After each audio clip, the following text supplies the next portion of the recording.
All right, welcome back. My first guest is always leading off is Luke Jones. He's the man of the hour. Too sweet to be sour. What you see is what you get, and what you don't is better yet. The best is yet to come, Luke Jones, isn't it? Absolutely. Dennis, I appreciate that introduction. How are you, my Let's go. friend? I'm doing real well. I'm very happy right now, and attended the Ravens games this past Sunday. Watched them put the smack down on the Seahawks, and feeling good about the team. Right, they have supreme health, and Um, still half a season to go, but we all have to feel real good about where the Ravens are right now. Yeah, I don't think there's a scenario, realistically speaking, that you could look at right now and not feel or feel any better about where the Ravens are right now. I mean, it's 7-2, 4 wins in a row. They weathered the early injury storm that they had back in the month of September, where, we talked about it a lot. Starters were missing, but the saving grace was other than J.K. Dobbins, it wasn't this long list of guys who were lost for the season. You knew they were going to be back. And look, as you pointed out, there's a long way to go. The Ravens have one of the most challenging schedules over the second half of the season. I think it would be too ambitious to start talking about running the table or anything like that. But that said, they're going to be a team that's going to be favored just about every game moving forward. I mean, maybe that Christmas night game in San Francisco. Certainly, very few of these games are layups. I think we need to be clear about that. But this is a football team that's put itself in really, really good position with the defense that's playing as well as any Ravens defense since the days of Ray Lewis and Ed Reed. At the very least, I think we could say that much. Again, we'll see how it goes forward. And an offense that I think is still lagging behind the defense a little bit, but it's certainly it's on the rise, and we've seen it now score 30 plus points each of the last three games. And I think, as I wrote at BaltimorePositive.com, Sunday against Cleveland, while I fully expect the Ravens to win the football game, mainly because I don't think Cleveland's offense is going to be able to do enough against the Ravens defense. But I do like the matchup, the test for this Ravens offense of not just going up against what has been maybe the best defense in the NFL other than the Ravens, and certainly people have debated who's better, one, two, take your pick on those two.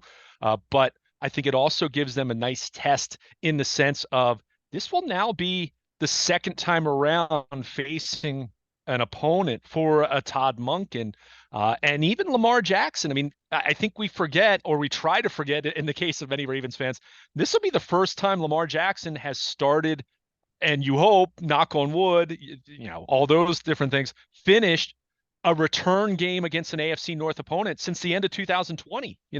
He was out for the return bouts against the AFC North last year and the year before, in 2021. Remember, he got hurt in the second Cleveland game.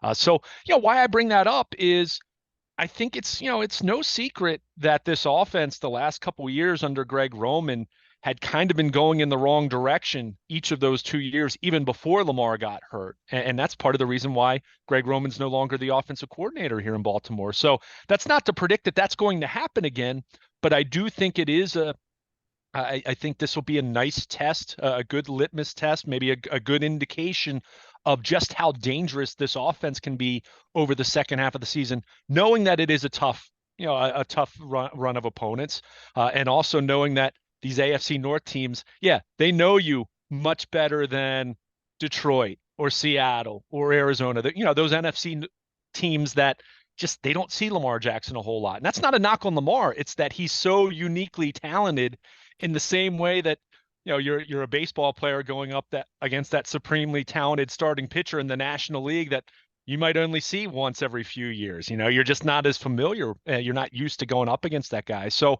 I want to see this offense fare at operate at a high level, not just against Cleveland, but of course Cincinnati next week, and as we get into the second half, Pittsburgh, San Francisco. I mean, they're going to be facing some good defenses.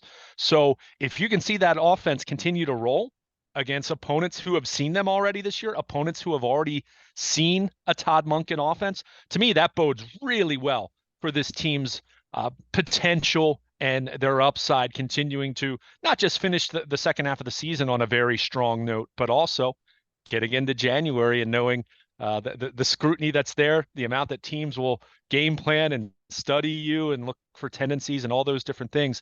That's why I think beginning with Sunday, it will be a little bit of a different test for this offense to see, not just do it against an NFC opponent, but do it against one, a really good defense that's been great statistically, and two, a defense that saw you, 6 weeks ago.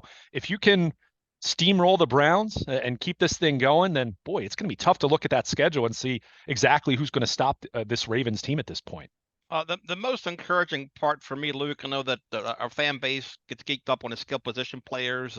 The Keaton Mitchell story, that in itself, it's a sexy story. But for me, I like the big uglies. I like the trenches, the offensive line, the defensive line, and now, of course, every team has injuries that they have to deal with. But the Browns losing their left tackle this week, big blow to that offense. And maybe Deshaun Watson is or isn't, but he's not going to be the best version of himself not having his starting left tackle in front of him, particularly with the way that the Ravens defensive line is firing off the ball, how the guys are fresh, how Mike McDonald's keeping them fresh with that rotation. Yeah, and I just spent a few minutes talking about the Ravens offense against the Cleveland defense and just how I'm just intrigued to see how the Ravens do there. And that, whether they score 20 or whether they score 30 plus again. But on the flip side, that's why in this game, I mean, are the Browns going to be able to function at a higher level than they did with Dorian Thompson-Robinson at quarterback back in week 4? Yes. I think it was evident. For as much as DTR might have been a nice story in the preseason, he was completely overwhelmed in that game. He had no business being on the field. I mean, that was kind of organizational malpractice on the Browns' part. Imagine that, the Browns doing something dumb Right. over the years, as they often have. But even if they are able to function at a higher level, it's not as though this Browns offense has been that good, even with Watson, even with Jedrick Wills at left tackle. So, yeah, I think this Browns team's going to have a lot of difficulty moving the ball consistently against this Ravens defense, even with Watson, who is healthy. He was a full participant on Wednesday. It seems like that shoulder, even if it's not 100%, is certainly in a place now where he's going to play. So, again, the Browns offense hasn't been that good with Watson. So that's the big difference in this game. I mean, it's fun to talk about two great defenses, even though we know they're not going up against each other directly, but who can top whom? I think you look at the Ravens defense going up against this Browns offense that does not have Nick Chubb, does not have Jedrick Wills, does not have Conklin, the right tackle, who was lost for the season in week 1. Even their starting right tackle, DeJuan Jones, who there's been some talk about whether he'll stay at right tackle, which is where he's been since the beginning of the season, or whether he'll move over to the left side. He missed practice on Wednesday with a couple nagging issues, which not saying that will keep him out of the game, but just adds to the flux that's exists with their offensive tackle picture right now. So I think in that regard, it's really difficult to envision the Browns doing enough offensively against this Ravens defense that has been so good against everyone. I mean, we can talk about the inconsistency of the offense at times, but the defense, okay, if you want to call inconsistent that Marlon Humphrey gave up one play in Pittsburgh and that cost them the football game. If you want to talk about Arizona moving the ball and what amounted to garbage time in the fourth quarter, I guess I'll hear that. But they've been excellent from start to finish this year, and they've only gotten healthier. They've got Marcus Williams, who wasn't even on the injury report on Wednesday, so it looks like he's going to be coming back. I'm guessing what we're going to see is the Ravens use many more 3 safety looks. Probably will mean a little bit less of Arthur Millette at the nickel, because I think you'll see Kyle Hamilton there more, which I love Kyle Hamilton playing closer to the line of scrimmage. I really do. I think that gives them a different element. Not that he can't play in coverage as a deeper safety, but I just like him as an X factor in that spot. So I just think this defense is playing at such a high level. And then you're talking about a Browns team that, let's face it, is very much incomplete compared to what it was going to be at the beginning of the year. And even if they were at full strength, even if they had Nick Chubb, if they had both of their offensive tackles, I still don't see that Browns offense. I'm not saying it's going to be a shutout. Let's be clear. I'm not, I don't think we should get ahead of ourselves in that way, but I have a tough time seeing them moving the ball down the field multiple times and scoring enough points against this Ravens defense to offset what will be, again, I think an interesting matchup. I'm not necessarily expecting the Ravens to go out there and hang 30 plus points again against an excellent defense, but I certainly like the Ravens' chances of moving the ball against the Browns defense better than I like the Browns' chances of moving the ball against the Ravens defense. If that clears it up and makes it pretty succinct in terms of how I expect this matchup to go on Sunday. All right, Luke, staying with the Ravens defense here for a moment. Geno Stone, Patrick Queen, Roquan Smith, Kyle Van Noy, Jadeveon Clowney. The names just keep coming, right? But Brandon Stephens playing at a very high level. And I mean, look, had you asked me 5 weeks ago about the 2024 NFL draft, I would say, look, first and second pick for the Ravens, cornerback, left tackle. And I still may think that way, but Brandon Stephens' play has been outstanding, and he's come a long, long way from where he was just 1 year ago. How about 6 months ago, Dennis? How about 4 months ago when he began training camp? He was playing safety. I mean, the Ravens had kind of, and I feel like you and I probably talked about this at some point in the offseason because, we spend so much time talking about the Ravens, even in the offseason, with, I had some thoughts about, I thought he had played well enough at outside corner last year to keep him there. And that wasn't implying that I thought he was going to be this, or I thought he was even going to be a starter. I just thought that felt like a place that, hey, outside corners, boundary corners, you can find, you can use different safeties and slot corners interchangeably to kind of handle that position. But outside corners, guys that can really, not that the Ravens asked their corners to be on an island as much as they did under Wink Martindale, with Mike Macdonald now being the coordinator, but he's shown an ability to do that, and he's just taken his game to another level. Now, would I say he's playing at a Pro Bowl level? No, but I think he's played at a really good level, a solid level to the point where, let's think about it, Dennis.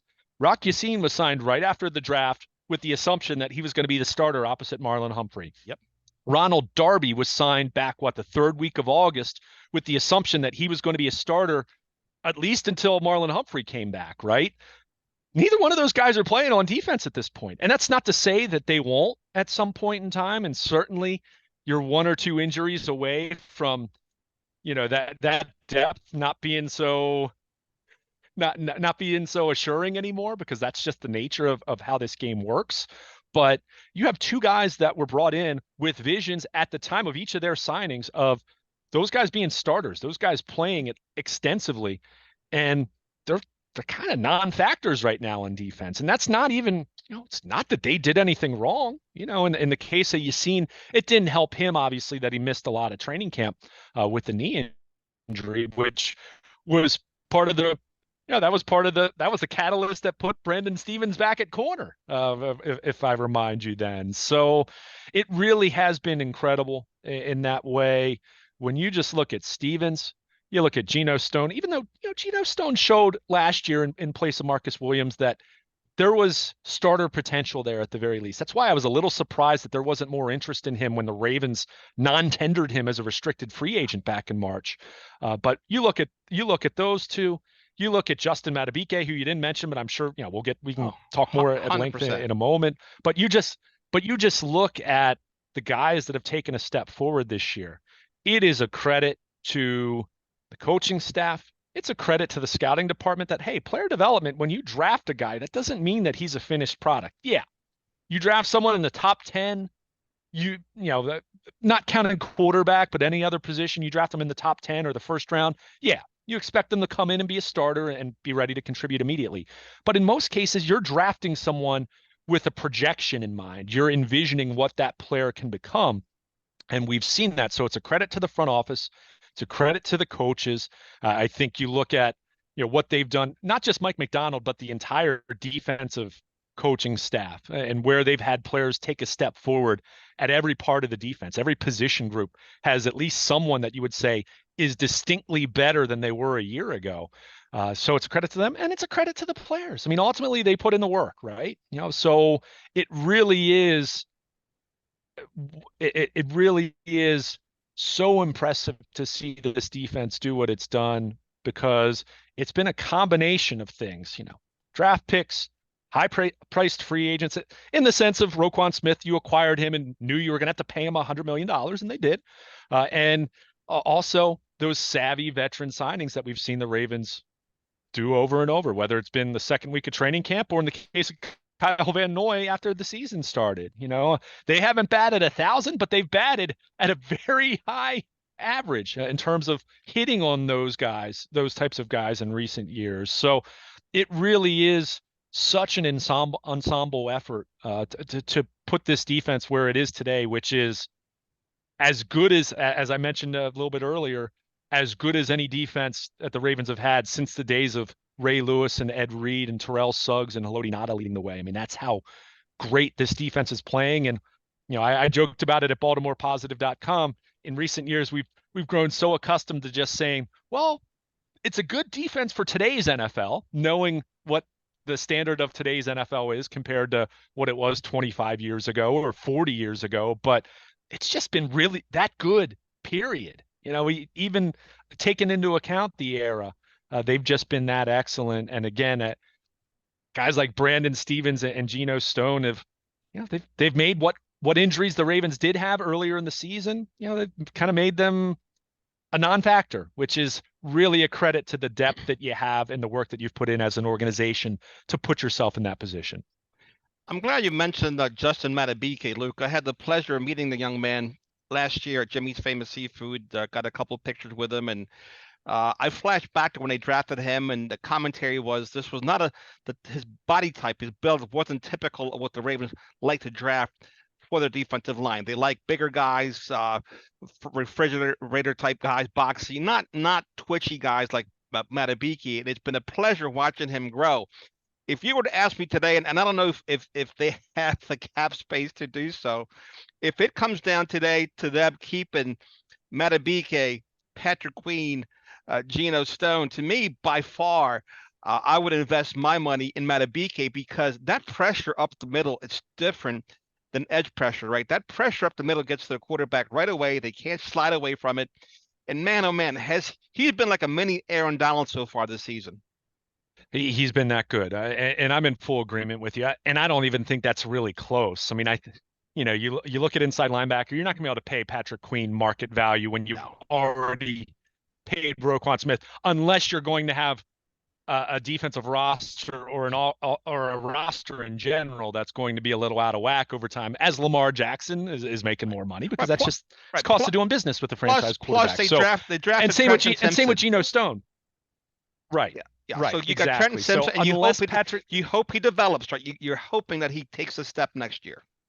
Yeah. Or you draft another inside linebacker somewhere in that similar range in the draft, and you see how it shakes out. Same thing with Geno Stone. I love Geno Stone. I think he's going to do so well for himself in free agency, and I'm going to be so happy for him because he's a good kid. He's worked hard. He's been through a lot. 7th round pick out of Iowa. All those different factors, but it's going to be really tough to get out of.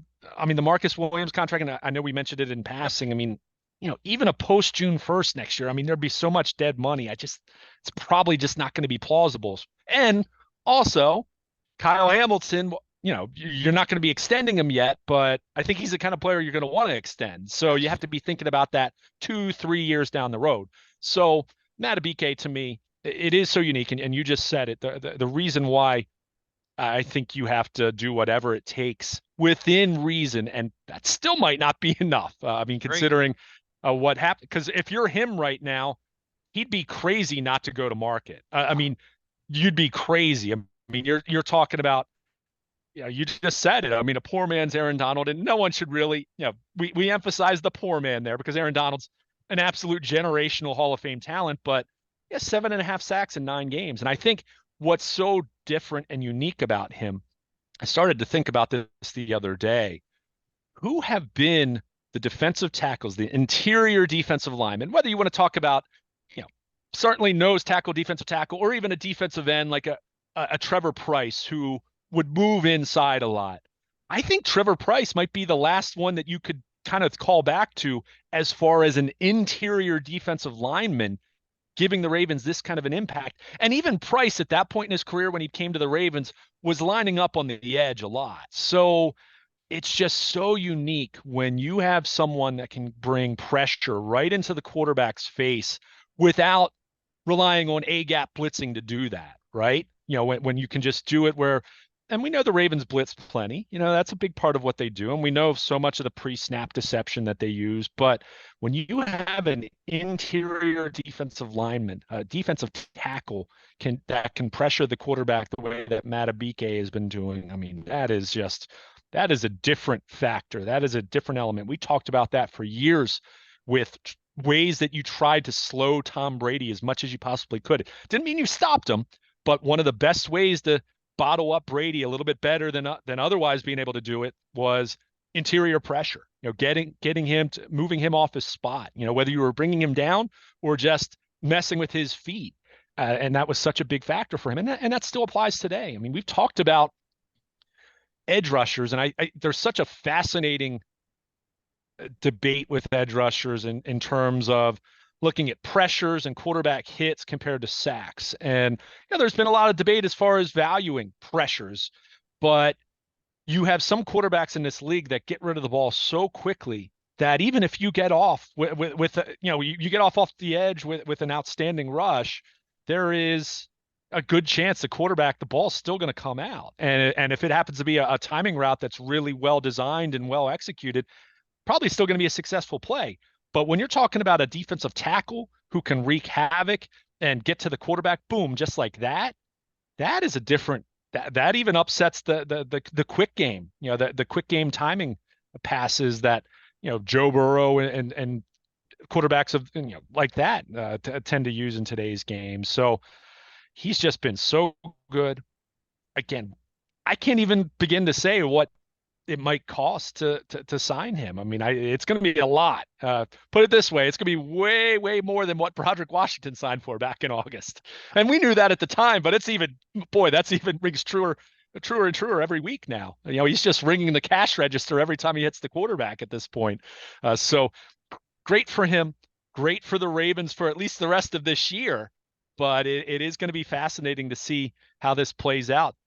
I'd say this much. He's played so well that at this point, and I wouldn't have really, this wouldn't have been something I probably would have even entertained or even brought up before the season. But, you're going to be talking about potentially the franchise tag at the very least with him and seeing how that plays out. Now, again, I haven't looked at those numbers because the Ravens haven't had a defensive tackle in recent years to even think what that would cost. So not going to be cheap, but you do wonder. And again, just like anyone else, second half of the season still applies, and you want to see him finish strong and stay healthy and still be that impactful because he has been someone who's been little inconsistent in previous seasons in terms of playing a full 16 or 17 games at a high level. But if he does, it's going to be fascinating to see just how much he gets and whether the Ravens can find a way to make it happen because, boy, a third round pick coming into his own.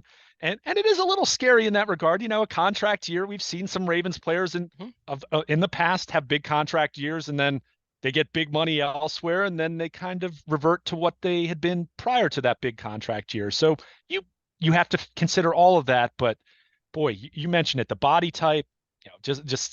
He's different. He's different than what they've had at the defensive tackle position, and a different prototype than what they've targeted, as you mentioned. So he's been so good for them.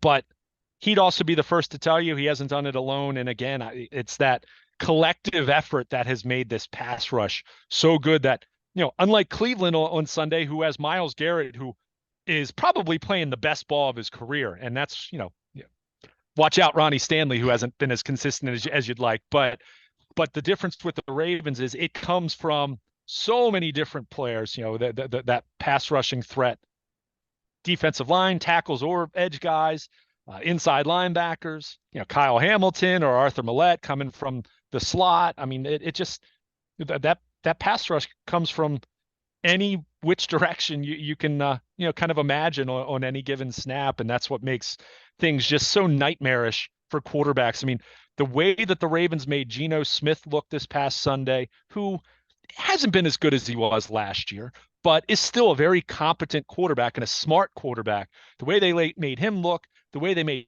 Jared Goff look just a couple weeks back when the Lions came into Baltimore, it's just been so impressive. And how does that translate to potentially playing Patrick Mahomes or Joe Burrow or Josh Allen or Tua Tagovailoa? Some of the teams that you view as the elite offenses in the AFC. We'll see, but certainly not going to be a cakewalk for any of those individuals when you have a pass rush that is as formidable and as wide ranging as this one. Yeah. Also, Matabiki, I believe he's had 2 or 3 sacks wiped out due to penalties. So his sack total will be even higher had that been factored in. But of course, it's not. The nice thing is, Luke, that the team is having fun on both sides of the ball, and it looks like Roquan Smith is finding his voice. He's starting to be more vocal. I know he's been hanging around with Ray Lewis. But with that said, I want to flip over to the offensive side of the ball and look at a guy like Odell Beckham Jr. Watching the game Sunday at the stadium early on, I told my friends around me, the guy only got 14 catches for the year, and we did the math with how much money he's getting, and it was great to see him get 4 or 5 catches. He got the touchdown, but the best thing I think about Odell Beckham Jr. There's really 2 great things. Number one, he was a catalyst to getting Lamar Jackson to sign a contract, and number 2, he's been a great teammate. You don't see him brooding. You don't see him being upset he's not getting targets or looks. It looks like he's a guy who's very respectful and appreciative at this stage of his career. Yeah, I mean, I struggle with this one. I mean, look, it'd be tough to look at this signing and say that it's been a great signing or even a good signing. I mean, because at some point at the end of the day, the production does have to matter. But as you astutely pointed out, yes, it was a factor for Lamar Jackson re-signing. Although I'll continue to say the Jalen Hurts contract, I think, still had way more to do with that. But I do think the Beckham signing was a nice olive branch. I think it was. So if you want to call that part of the Lamar tax, and you could even say, hey, that $15 million, just throw that in with what the Ravens are giving Lamar, fine. I do agree with you that I think for as much as he has shown some frustration at times, I mean, let's face it, we saw him a couple weeks ago throwing his helmet late in the game where the Ravens were up big, and then that wasn't the best look in the world. But that said, I haven't gotten any sense whatsoever that he's been a problem or he's been anything but a positive influence. Is he a dynamic leader on this football team in the way that, as you mentioned, Roquan Smith? No, but I think he's fit in well. I think the response that you saw from his teammates when he caught the touchdown, to me, that was indicative of, they generally speaking, they like this guy, and he hasn't been a malcontent or anything like that. So, in terms of what he did on Sunday, we'll see. One, because I'll say, he had the drop on the first drive where Lamar didn't throw a great pass, but it was certainly catchable. And it's the kind of pass that, hey, if you're trying to get going, you got to make that play. I mean, just very simple. The fumble was really bad at the end of the first half. I mean, if not for the defense doing what they did, that could have flipped the game. That could have made the game 14-10 at halftime. And we're talking about a much closer football game in the second half. However, and this was subtle, but if you go back and look, the Ravens had Odell Beckham line up in the slot more than he had at any point over the course of the season. And you wonder if we're going to start to see that a little bit more. I mean, it could just be that they're finding that he's not winning on the outside. Now, problem with that is you got to identify someone who is going to win on the outside. And that's still something that to be unlocked for this Ravens passing game to take the next step. So I don't think, and the other thing, he's not going to exclusively move to the slot because Mark Andrews is there so much. So, there's only going to be so much that you can do there. But I did find it interesting that they moved him around a little bit more than we had seen. And he did respond with, having a solid football game aside from, those couple miscues that I mentioned, which were big miscues, mind you.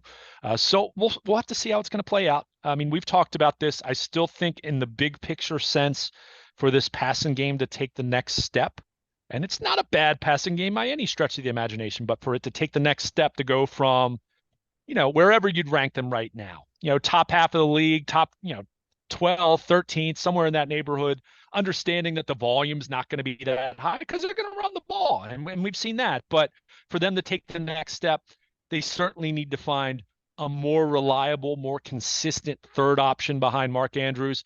And even though Zay Flowers has been on the quiet side the last week or two, who I'm still putting into that, Andrews is number one because he's been that guy for 4 or 5 years. I mean, he's truly still Lamar Jackson's number one target that you trust when you need a catch. And that's fine. Travis Kelce is that for Patrick Mahomes. Zay Flowers is that second guy. They need that third guy to emerge, whether it's Beckham, whether it's Rashad Bateman, who I've actually been a little more encouraged with Bateman than even talking about Beckham getting the touchdown, which was good for his psyche. It was a good moment. It was garbage time though. I mean, let's call it what it was. Tyler Huntley threw the pass, which I thought was kind of hilarious that it was Huntley who got Beckham his first touchdown and not Lamar. But I think for them to really take that next step as we get deeper into the season and start thinking about what this offense looks like in January, knowing the different ways that you need to try to be able to win football games. I do want to see that third option emerge. And, whether it is Beckham, whether it is Rashad Bateman, whether it's more of Nelson Aguilar, I mean, who knows how it's going to shake out. I do want to see that. But in the meantime, going back to, your original question, was good to see that. I think if anything, it was good for Beckham's psyche, to kind of get that off his back, so to speak. And, we'll see if it does springboard him into bigger and better things. But I did find it interesting to see that subtle change, and wasn't a ton of snaps, let's be clear, but he was in the slot a little bit more than we had seen in previous weeks. And did seem like that, that worked out for him.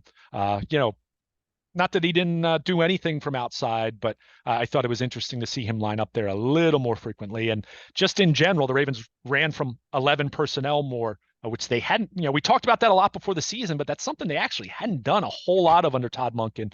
So it was interesting to see those little wrinkles thrown into that game against Seattle on Sunday.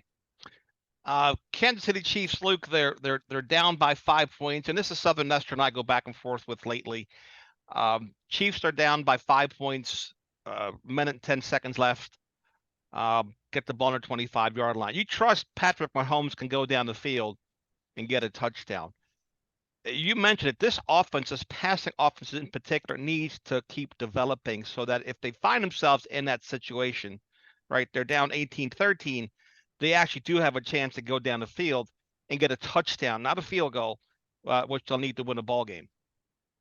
Yeah, and I mean, and to be clear, it's not as though the Ravens haven't operated effective 2-minute offenses, and I'm not suggesting that you were implying that either. But yeah, I mean, it's part of it. And as much as people have been dismissive about this, it still goes back to some of the same questions we talked about, under Greg Roman, in terms of if you do find yourself in a position where a team is containing your running game, bottling up your running game a little bit, are you going to be able to throw when you have to throw the football, not when you want to, which the Ravens, and they've been really good when they've wanted to throw the football, even going back to the Greg Roman era.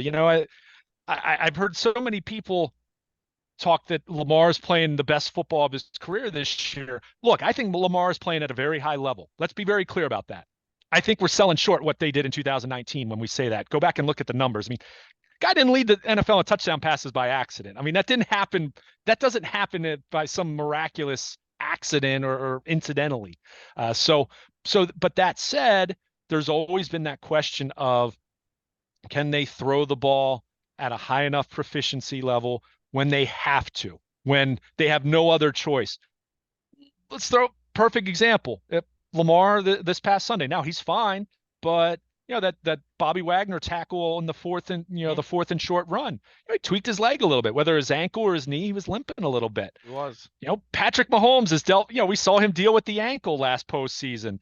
If the Ravens are in that position with Lamar, where I'm not saying it's the last year with the PCL where, he has to brace it, but if it's where he's less than 100% and he's not quite as effective as a scrambler, can they operate from the pocket at a higher level? And that's just the question. And look, that's true of any of these quarterbacks. I mean, we saw this with Joe Burrow earlier in the year when he wasn't as mobile, how much Cincinnati struggled. I mean, but in the case of the Ravens, can you continue to make strides with your passing game? And it's not Lamar, it's everyone. It's pass protection with with just 5, empty backfield and different things of that nature. I mean, I mentioned Ronnie Stanley in passing, a few minutes ago. I mean, the Ravens aren't getting $20 million left tackle play from their $20 million left tackle right now. Let's just call a spade a spade. So it's all of those things. And let's be clear, their passing game it's not bad.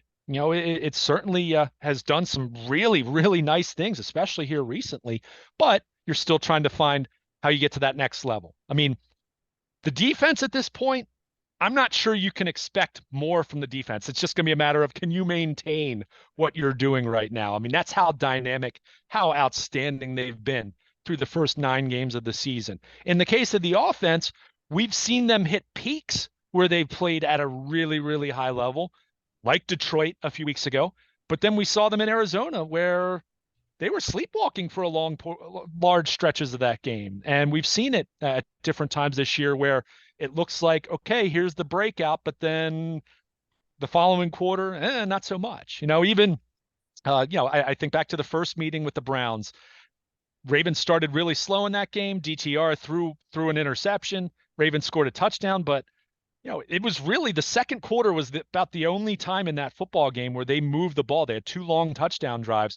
Rest of that game, they did next to nothing. So, hey, it's against the great Browns defense. Let's point that out. But it's just for this team to get better. And look, when I say that as a compliment because they're already 7-2. They already have the best point differential in the league. They're already arguably the best team in the NFL. Whether or whether you're holding on to Philly or Kansas City, whatever, there's no one playing better than them right now, at the very least.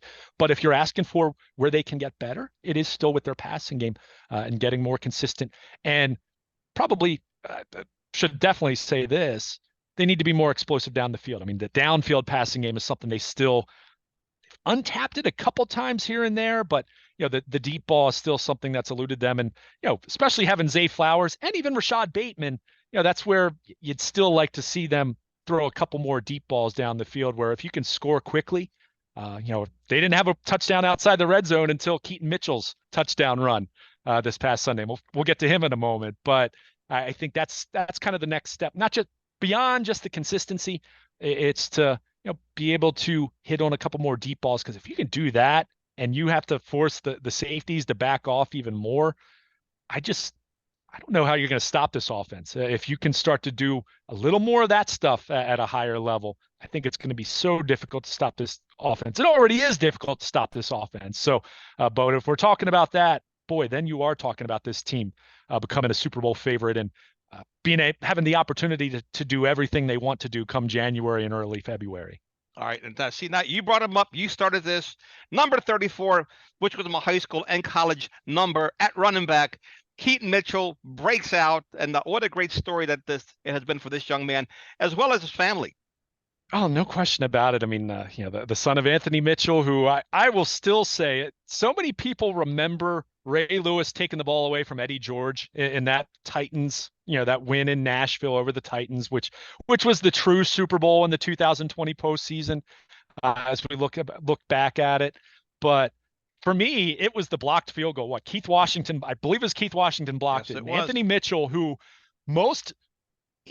dare I say, good Ravens fans, most of them had never heard of Anthony Mitchell because he never played on defense at that point in his Ravens career. He's a rookie, and he was on special teams. That was it. And you suddenly see number 42 running the ball down the field, and suddenly you're thinking, wow, the Ravens they're leading in Nashville in the second half against the Titans. And you're thinking, wow, they might go to the AFC Championship game. It was that play. So, I always have a special place in my heart for Anthony Mitchell as a 17-year-old watching that at the time, excited in my dad's living room. But I think with what we've seen from Keaton Mitchell, we knew from OTAs, even from going back and watching any of his tape from college, very fast on the perimeter. I mean, the speed showed up from day one in Owings Mills. I think what was so impressive with what he was able to do on Sunday against Seattle was the yards after contact, the physicality with which he ran, the ability to break tackles. I mean, this is not a big guy. He is tiny. It was funny watching him in the post-game interview room going up to the podium, and he kind of barely stood over the top of the podium, the top of the lectern. So it was funny to see that, but just the physicality with which he ran was impressive. For a guy his size. Let's be clear, I'm not saying he's Gus Edwards, but for a guy who's 5'8", less than 200 pounds, I mean, he broke multiple tackles and he showed some a physicality that went beyond his frame. So look, it's one game. He's a nagging injury away or a fumble or two away from being back to very firmly at the bottom of the totem pole. And we know how that can work, especially with John Harbaugh with young running backs. We know ball security, which has been an issue for the Ravens this year, is going to be of the utmost importance. But since we've talked about the loss of J.K. Dobbins in week one, what have we said about this running game? Gus Edwards, he's giving you exactly what you expect Gus Edwards to give you, which is very valuable. Don't misconstrue. Justice Hill has flashed some ability to do this at times, but still not at a level consistent enough. Keaton Mitchell, what we saw Sunday, when you break off a 40-yard run and a 60-yard run against what was not a lousy, as lousy as they played maybe on Sunday, overall, the Seattle defense hasn't been lousy. For him to do that, that is some really intriguing home run potential that you potentially add to this Ravens offense. In the same way I was just talking about the deep ball with the passing game, if you can mix in Keaton Mitchell and he can do the things he needs to do to continue to build on this and stay healthy, learn the other elements of the game, and improve as a receiver, as a pass blocker, whatever he's asked to do when he's called upon, it just gives you another element, another area you have to account for with this Ravens offense. So it just they lost that perceived upside with Dobbins when he went down in week one, and they were trying to they were in on getting Derrick Henry. They were interested in someone like a Josh Jacobs, or if Saquon Barkley had ever become available. They were certainly talking about that. So it's not as though they were just resting on their laurels, but it is pretty nice that you come up short in bringing in a running back, and Keaton Mitchell runs for over 100 yards wasn't his debut because he had a couple snaps prior to that, but what it essentially amounted to his debut, for him to do that, I mean, that's exciting. So no expectations. I'm not expecting him to suddenly become the feature starting back on Sunday. But if he, like I mentioned about this Ravens offense in general, if he can do some of those things against this Browns defense and the Ravens, want to be clear, credit the offensive line. I mean, Tyler Linderbaum downfield blocking, John Simpson, some of his efforts on that play. McCary, doing what he did, filling in for Morgan Moses. Kevin Zeitler playing at his old level after maybe a slow start to the season. If Keaton Mitchell can do some of those things against the Browns, then we are talking about a guy that's going to be really, really interesting and exciting to add into the mix for this Ravens offense. So, it's be fun to see how it plays out. But even if it ends up being more of a Jay Graham kind of story, there's a name for you in the past, Jay Graham. Anyone who's listening right now is a little bit on the younger side. Go look up Jay Graham in 1997 against the Philadelphia Eagles. It was the tie at Memorial Stadium where he had the big yardage. 150 yards. I forget which coach on the Ravens said that was the best game he ever seen a running back have in terms of his vision, cuts, acceleration, power, etc. But you're right. He was Jay Graham was a one-hit wonder. If it were a record, didn't do much after that. If he was a song, but I think the nice thing with Keaton Mitchell is he has fresh legs, right? Let's face it, they're halfway through the season. A lot of rookies in particular hit a wall halfway through the season. They have the rigor of the NFL training camp and the pounding of the physicality of the game, the speed of the game take its toll. But it's nice to have fresh legs, and hopefully this will continue to give the Ravens another element. Also address the future at that position. But again, the sample, as you would say, is way too small at this point, but it's a great sample. Oh, no question. It was a great enough sample to say, I can't wait to see what he does on Sunday and moving forward. And again, Gus Edwards, his role is entrenched. But if I'm Justice Hill, I'm looking at that. I was probably a little concerned in the back of my mind, seeing what Keaton Mitchell did, thinking, well, if he's going to cut into someone's snaps, probably his. But again, that goes back to how does he do as a receiver? How is he doing in blitz pickup? The intricacies of playing that position that an undrafted rookie probably going to be not equipped to do at this stage. So I think, as John Harbaugh said on Monday, and I fully buy it, at least for the time being, I think you're going to continue to see very much a committee approach. But Keaton Mitchell, boy, he certainly maximized his snaps when you look at what he did with his touches compared to how many plays he was on the field, which wasn't that many more than that. No. He really his damage to opportunity ratio was pretty impressive against Seattle. And again, if he can do anything remotely approaching that, even if it's say 50 or 60 yards against the Browns, I think the Ravens are going to be excited to see what that they might have something here that can give them even more upside, make them even more dangerous getting deeper into the season. Now, I like Justice Hill, but my impression is from the tape that I've watched, he and Lamar Jackson have trouble at the mesh point. It just Yeah. it's awkward. It's never clean, and I don't know what the problem is, but that's something that they've never been able to really work out in his time here. Yeah, I mean it's odd because we they've obviously used the mesh point so much. I mean, Yeah.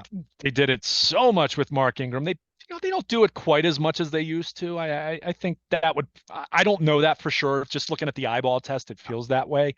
Um, but yeah, it's something they have to clean up. And I mean, we've kind of talked about it in general. I mean, just the ball security in general. I mean, not all of them have been on him. Like for example, the strip sack this Sure. past Sunday was absolutely on Ronnie Stanley. You can't get beat to that degree. With someone on the blind side, but Lamar's got to protect the football, and that's the one thing I fully expect the Ravens win because, like I said, it's not so much even if the Ravens offense isn't great against the Browns defense, which, it's going to be tough to expect them to be great against a defense that statistically is right there with the Ravens defense. But I expect that to be good enough. I don't think the Browns offense is going to be able to do a whole lot, against the Ravens defense. But if there's the factor for me that could potentially flip the game, and this goes back to ball security, Sure. it's Myles Garrett against Ronnie Stanley. I mean, the last thing you want is for Garrett to wreck the game and, not just with consistent pressure, which, he had a lot of pressure in that game that the Ravens didn't throw a whole lot in Cleveland back in week 4. I think he had PFF credited him for 5 pressures, which doesn't sound like a lot until you remember that the Ravens only had 22 dropbacks that resulted in a pass attempt or a sack. Now, Mhm. Lamar scrambled a couple of times. That's a pretty high percentage right there. So, and that was with McCary filling in. But like we've said, Ronnie Stanley, it hasn't been all bad. I think some of the criticism has been maybe a little too harsh in some circles, but he's certainly not playing at that Pro Bowl, all pro level. And how much of that is the knee from earlier this year? How much of that is the ankle from the last 3 years, which we know is just part of it? It's hard to say, but they need their best from Ronnie Stanley and probably also going to mean some chipping with tight Yep. ends. Patrick Yeah. Ricard helping out as well. Yeah. But the recipe for the Browns to potentially upset the Ravens on Sunday certainly involves Myles Garrett getting his hands on a Lamar Jackson pass or two and knocking the ball out. And suddenly you put a Browns offense that I think is going to really struggle to sustain drives. You put them on a short field and give them a chance where they make 1 or 2 plays, they're in the end zone. I mean, that is how you write the script for the Ravens to be upset on Sunday if you let Myles Garrett wreck the game. But like I said, blocking needs to be there, and the Ravens need to be on point with their ball security too, which they haven't been, and that's something that for all the good that we've seen with the offense, that's something that continues to be an issue for them, and they've got to clean that up as they get deeper into the season because they're going to be going up against good teams. I mean, They are. got Cincinnati coming in just a few days after Cleveland. You'll get a little bit of a break, but go look at that December schedule. Other than the Rams, and the Rams have really kind of fallen off after looking kind of interesting earlier in the year. Other than the Rams, I mean, I expect plenty of Ravens wins, but those games aren't going to be layups. I mean, doesn't take much to envision a loss in any of those games on a week to week basis. If especially if you're not going to be clean with the football, which again, the Ravens still need to be better in that department. Great stuff as always, Luke. I appreciate you. Appreciate what you do. Please tell our listeners where they can find you on 1570 AM, WNST, the web, your blog, and all the other wonderful things that you do. Absolutely. I encourage everyone to follow us on Twitter at WNST. You can follow me personally at Baltimore Luke. Check out my blog at BaltimorePositive.com, sponsored by Coons Florida Baltimore. The latest on the Ravens, as I mentioned at the beginning of our conversation, for me, an interesting test for the Ravens because they're facing a familiar opponent, a Browns defense. Jim Schwartz saw this Todd Monken offense earlier this year. So how does it look the second time around? What adjustments have been made on either side in that regard. So I think that's interesting to see how the Ravens offense is going to fare against a really good Browns defense. Want to be on the WNST Baltimore Positive Text Service, sponsored by Coons Ford of Baltimore? If you are, you will get the final injury report on Friday. You will get game day inactives 90 minutes prior to kickoff directly to your mobile device. So if you're tailgating, if you're out at a local establishment, you'll see who's up, who's not. Does look like a pretty clean injury report. Morgan Moses was a full go on Wednesday. Marcus Williams not even on the injury report. So it appears the Ravens very well could, and I emphasize could, have their full assortment of 53 players on their current roster available to play, which is something that does not happen very often. So, but you want to be on the WNSC Baltimore Positive Text Service. Any significant news sent directly to your mobile device. That is sponsored by Coons Ford of Baltimore. And of course, anything throughout the week on AM 1570 with Nestor. Any Ravens players and coaches sound from Owings Mills. Check out all of that at baltimorepositive.com. All right, my friend. Always a pleasure. Always fun. Always informative. And we'll do this again next week. And hopefully the Ravens come out of this game with no injuries on the way to the Cincinnati game. Yeah, come out of the game with the win. You hope not too many injuries, but hey, it's a divisional opponent.